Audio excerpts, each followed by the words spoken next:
ಭವಾನಿ ರೇವಣ್ಣರ ಅರ್ಜಿ ವಿಚಾರಣೆ ಜಾಮೀನಿನ ಅರ್ಜಿ ವಿಚಾರಣೆ ಮಧ್ಯಾಹ್ನ 2:45ಕ್ಕೆ ಮುಂದೂಡಿಕೆ ಆಗಿದೆ.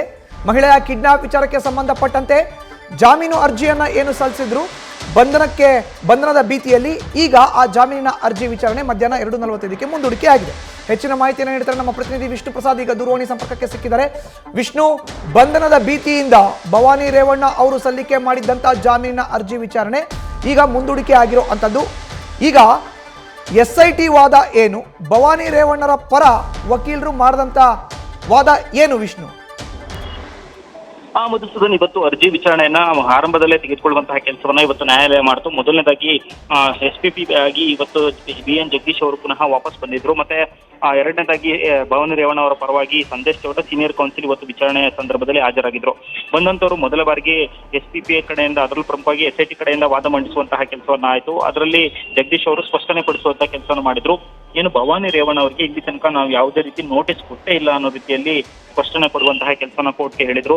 ಅದಲ್ಲದೆ ಒಂದು ಅರ್ಜಿ ವಿಚಾರಣೆಗೆ ಸಂಬಂಧಪಟ್ಟಂತೆ ಗುರುವಾರ ಅಥವಾ ಶುಕ್ರವಾರಕ್ಕೆ ಅರ್ಜಿ ವಿಚಾರಣೆ ಮುಂದೂಡಬೇಕು ಅಂತ ಮನವಿ ಸಲ್ಲಿಸಿದ್ರು. ಯಾಕಂತಂದ್ರೆ ನಿನ್ನೆ ಸಂಜೆಯಷ್ಟು ನಮಗೆ ಆಕ್ಷೇಪಣೆ ಸಲ್ಲಿಸುವಂತೆ ಕೋರ್ಟ್ನಿಂದ ನೋಟಿಸ್ ಬಂದಿದೆ, ನಾವು ಆಕ್ಷೇಪಣೆಯನ್ನ ರೆಡಿ ಮಾಡ್ಕೊಳ್ಬೇಕಾಗಿದೆ ಅಂತ ಹೇಳಿ ಕೋರ್ಟ್ ಮುಂದೆ ಮನವಿ ಸಲ್ಲಿಸುವಂತ ಕೆಲಸವನ್ನು ಮಾಡಿದ್ರು.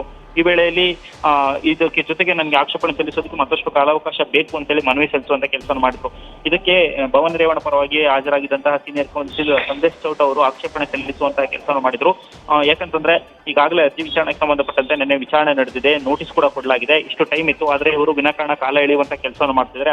ಅದಲ್ಲದೆ ನಮ್ಮ ಕಕ್ಷಿದಾರನ ಬಂಧಿಸುವಂತಹ ಸಾಧ್ಯತೆಗಳಿದೆ.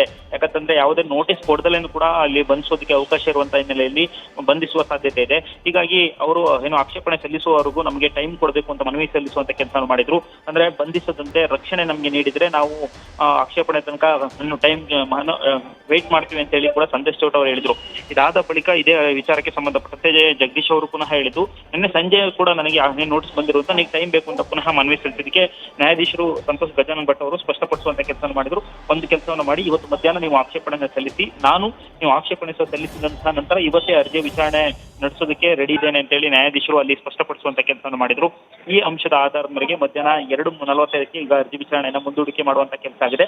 ಮಧ್ಯಾಹ್ನ 2:45ಕ್ಕೆ SIT ಪರ ವಕೀಲರು, ಅದರಲ್ಲಿ BN ಜಗದೀಶ್ ಅವರು ಆಕ್ಷೇಪಣೆಯನ್ನು ಸಲ್ಲಿಸಬೇಕು. ಆ ಆಕ್ಷೇಪಣೆ ಸಲ್ಲಿಸಿದಂತಹ ಬಳಿಕ ಇದಕ್ಕೆ ಭವಾನಿ ರೇವಣ್ಣ ಪರ ವಕೀಲರಾಗಿರುವಂತಹ ಸಂದೇಶ್ ಚೌಟ ಅವರು ಇವತ್ತೇ ವಾದ ಮಂಡಿಸುವಂತ ಕೆಲಸವನ್ನ ಮಾಡ್ತಾರೆ. ಈ ಮೂಲಕ ಅರ್ಜಿಯ ವಿಚಾರಣೆಯನ್ನ ಟೇಕಪ್ ಅಂತ ಆಗಿದೆ.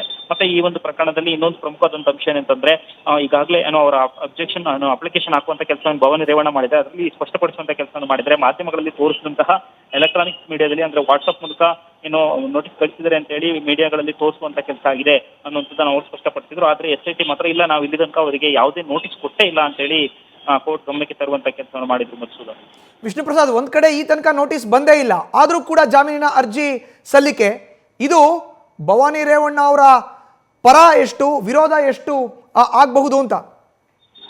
ಖಂಡಿತ ಮಧುಸೂದನ್, ಯಾಕಂತಂದ್ರೆ ಇಲ್ಲಿ ನೋಟಿಸ್ ಕೊಟ್ಟಿಲ್ಲ ಅನ್ನುವಂಥದ್ದು SIT ಸ್ಪಷ್ಟನೆ ಆಗಿರುವಂಥದ್ದು. ಆದ್ರೆ ಭವಾನಿ ರೇವಣ್ಣ ಅವರಿಗೆ ಇರುವಂತಹ ಮಾಹಿತಿ ಏನಂತಂದ್ರೆ, ಈಗಾಗಲೇ ಅನೇಕ ಬಾರಿ ಮಾಧ್ಯಮಗಳಲ್ಲೂ ಕೂಡ ವರದಿಯಾಗಿದೆ, ಭವಾನಿ ರೇವಣ್ಣ ಅವರಿಗೆ 2 ಬಾರಿ ನೋಟಿಸ್ ಕೊಡುವಂತ ಆಗಿದೆ ಅಂತ ಹೇಳಿ ವರದಿಯಾಗಿದೆ. ಕೆಲವೊಂದು ಮಾಧ್ಯಮಗಳಲ್ಲಿ ನೋಟಿಸ್ ಪ್ರತಿಯನ್ನು ಕೂಡ ತೋರಿಸುವಂತ ಕೆಲಸವನ್ನು ಮಾಡಿದ್ದಾರೆ. ಅದರಲ್ಲಿ ಯಾವ ನಿಯಮದಲ್ಲಿ ಕೊಟ್ಟಿದ್ದಾರೆ ಅನ್ನೋದನ್ನ ಎಲ್ಲೂ ಕೂಡ ತೋರಿಸಿಲ್ಲ. ಮತ್ತೆ ಜೊತೆಗೆ ಆ ನೋಟಿಸ್ ಪ್ರತಿಗೆ ಸಂಬಂಧಪಟ್ಟಂತೆ ಅಂಶಗಳೆಲ್ಲೂ ಕೂಡ ಉಲ್ಲೇಖ ಆಗಿಲ್ಲ ಅನ್ನೋ ಪಾಯಿಂಟ್ ಅನ್ನ ಅವರು ವಾದ ಮಂಡಿಸುವಂತಹ ಕೆಲಸವನ್ನು ಮಾಡಿದ್ರು.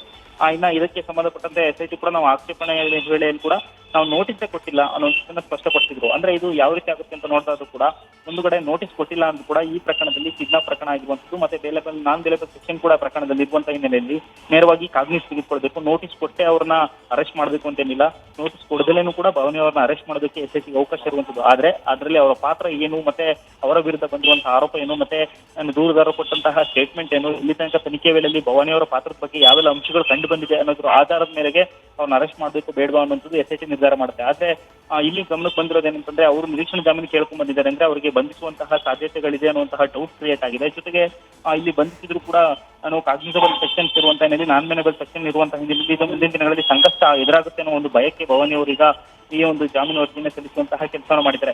ಇನ್ನ SIT ಪರವಾಗಿ ನಾವು ನೋಡ್ತಾ ಹೋದಂತಹ ಸಂದರ್ಭದಲ್ಲಿ ಈಗಾಗಲೇ ಪ್ರಕರಣಕ್ಕೆ ಸಂಬಂಧಪಟ್ಟಂತೆ ಭವಾನಿ ಅವರ ವಿರುದ್ಧ ಅನೇಕ ಅಂಶಗಳ ಬಗ್ಗೆ ಉಲ್ಲೇಖ ಆಗಿರುವಂತದ್ದು. ಮೊದಲನೇದಾಗಿ ಇಲ್ಲಿ ರೇವಣ್ಣ ಅವರು ಕಿಡ್ನಾಪ್ ಮಾಡ್ತಿದ್ದಾರೆ ಅಂತ ಹೇಳೋದಕ್ಕಿಂತ ಮುಂಚೆನೆ 24ನೇ ತಾರೀಕಿಗೆ ಅವರನ್ನ ಸಂತ್ರಸ್ತೆಯನ್ನ ಮನೆಗೆ ಕರೆಸಿಕೊಳ್ಳುವಂತ ಕೆಲಸವನ್ನು ಮಾಡ್ತಾರೆ. 2 ದಿನಗಳ ಕಾಲ ತನ್ನ ಮನೆಯಲ್ಲಿ ಇಟ್ಕೊಳ್ಳುವಂತಹ ಕೆಲಸವನ್ನು ಮಾಡಿದ್ರು ಅನ್ನೋ ಒಂದು ಆರೋಪವಾಗಿದೆ. ಜೊತೆಗೆ ಅದಕ್ಕೆ ಸಂಬಂಧಪಟ್ಟಂತೆ ಸಂತ್ರಸ್ತೆ ಕೊಟ್ಟಂತಹ ಹೇಳಿಕೆಯಲ್ಲೂ ಸ್ಪಷ್ಟವಾಗಿರೋದೇನೆಂದ್ರೆ 2 ದಿನಗಳ ಕಾಲ ನನ್ನ ಬಳಿ ಇಟ್ಕೊಂಡಿದ್ರು, ಅವ್ರ ಮನೆಯಿಂದ ಎಲೆಕ್ಷನ್ ದಿನ ವಾಪಸ್ ಕಳಿಸಿದ್ರು ಅಂತೇಳಿ ಆಕೆ ಈಗಾಗಲೇ ಸ್ಟೇಟ್ಮೆಂಟ್ ಕೊಟ್ಟಿರುವಂತಹ ಹಿನ್ನೆಲೆಯಲ್ಲಿ ಯಾವ ಉದ್ದೇಶಕ್ಕೋಸ್ಕರ 2 ದಿನ ಮುಂಚೆ ಅವ್ರನ್ನ ಕರ್ಸ್ಕೊಂಡಿದ್ರು ಅನ್ನೋ ಪಾಯಿಂಟ್ ಇರಬೇಕಾಗುತ್ತೆ. ಜೊತೆಗೆ ಇಲ್ಲಿ ಕಿಡ್ನಾಪ್ ಮಾಡುವಂತಹ ಪ್ಲಾನ್ ಏನಿದೆ, ಇದರ ಮೊದಲೇ ಭವಾನಿ ಅವರು ಪ್ಲಾನ್ ಮಾಡಿದ್ರು, ಎಲೆಕ್ಷನ್ ಇತ್ತು ಅನ್ನೋ ಕಾರಣಕ್ಕೋಸ್ಕರ ಪುನಃ ಕಳಿಸಿ ಪುನಃ ಕರೆಸುವಂತ ಕೆಲಸವನ್ನು ಮಾಡಿದ್ರ. ಮತ್ತೆ ರೇವಣ್ಣನವರು ಈ ರೀತಿ ಸತೀಶ್ ಬಾಬಣ್ಣಂಗೆ ಅಕ್ಕಿಯನ್ನು ಕರ್ಕೊಂಡ್ಬನ್ನಿ ಅಂತ ಹೇಳುವಂತ ಸಂದರ್ಭದಲ್ಲಿ ಭವಾನಿ ರೇವಣ್ಣ ಅವರ ಡೈರೆಕ್ಷನ್ ಮೇಲೆ ಏನಾದ್ರು ಹೇಳಿದ್ರ. ಈಗ ಅನೇಕ ಸಾಕ್ಷ್ಯಾಧಾರಗಳನ್ನ SIT ಕಲೆಕ್ಟ್ ಮಾಡ್ಕೊಳ್ಳುವಂತ ಕೆಲಸವನ್ನು ಮಾಡಿದೆ. ಆ ಸಾಕ್ಷ್ಯಾಧಾರಗಳ ಆಧಾರದ ಮೇರೆಗೆ ಇವ್ರನ್ನ ಬಂಧಿಸಬೇಕು ಬೇಡುವ ಅಂತ SIT ನಿರ್ಧಾರ ಮಾಡಬೇಕಿತ್ತು.